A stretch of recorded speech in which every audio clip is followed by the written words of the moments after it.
Welcome to chapter 3. This chapter is on creativity. Now, we could have an entire course on what does it mean to create and what is creation. We're going to tackle some of these questions, some of these topics that come up in this lecture.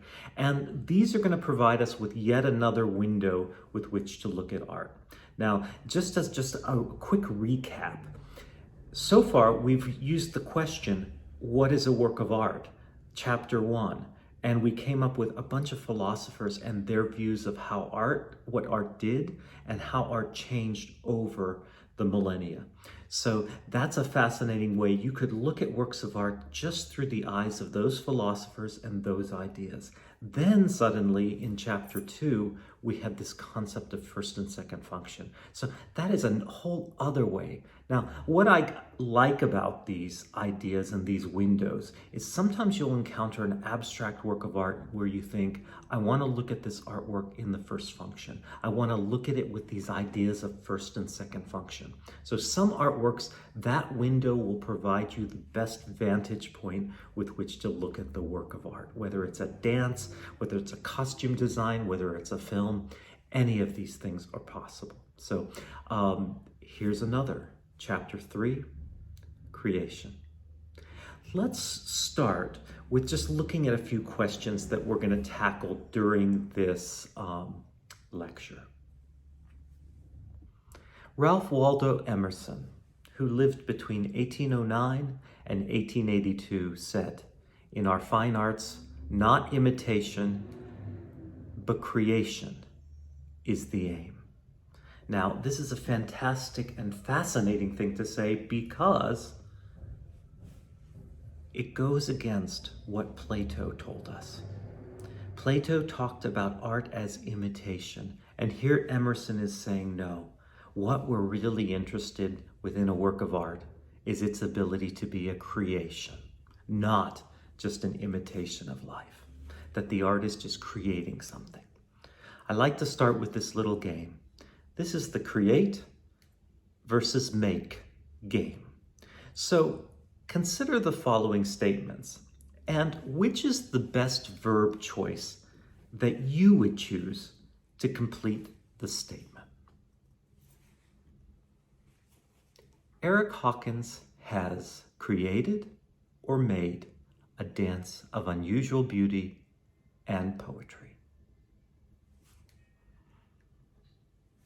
Julie has created or made a brilliant soccer goal. Picasso has created or made a painting that has defined a new century of art. Mom created or made dinner. Frank Lloyd Wright has made spaces where humans can function freely. Dad has made a shed. Josh makes a special hell for himself.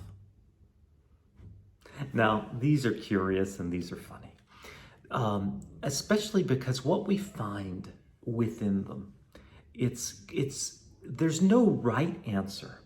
But as I've asked these questions to many artists, what I find is that if something is significant, if it is a significant accomplishment that we deem as valuable and important, we often give it the term create.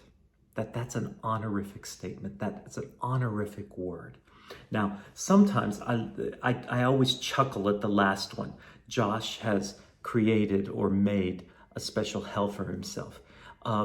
Some people might say, if it's really a special hell, and it's quite a thing, we could say Josh creates a special hell for himself.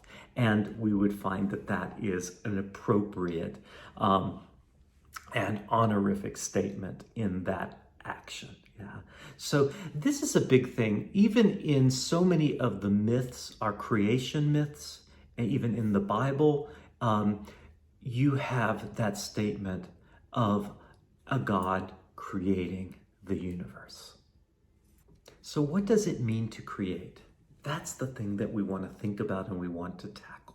Yeah. And again, it's a significant activity. And even on our statements, it was a little odd when we said that mom maybe created dinner.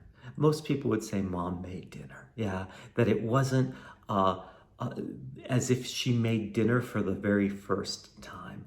Now, what's interesting about this thought is sometimes you have someone who is a world-renowned chef or someone who is so good at cooking that you can say dinner was quite a creation. Just because we want to honor it in that way, we want to elevate it. So creation is a fascinating word that we use.